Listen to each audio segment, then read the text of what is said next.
počela da mu ljubomoriše.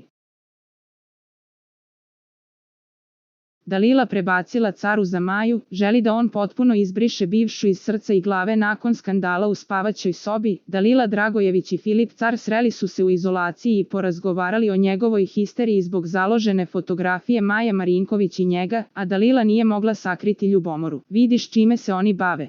Gde ti je pravo da uzmeš tuđe stvari i založiš? Takve stvari se ne rade, u tome je problem, nastavio je da drami car. Možeš sledeći put to vratiti, i meni je to užasno, rekla je Dalila. Prvo kruna, sad slika. Sledeći put ću ja uzeti nešto što joj bude poslala majka i založit ću, govorio je Filip. U pravu si, i ja bih se potresla da neko založi moju fotografiju. Ne valja što smo isti, rekla mu je Dalila. Dobro, to su sad tvoje fore i fazoni, shvatio je Filip. Ne, ja bih se potresla.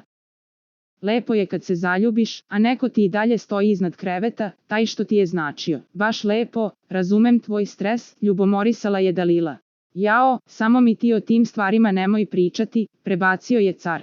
Za najnovije vesti iz realitija estrade kliknite subscribe, like i zvonce. Svaki dan najnovije vesti, zato nas zapratite.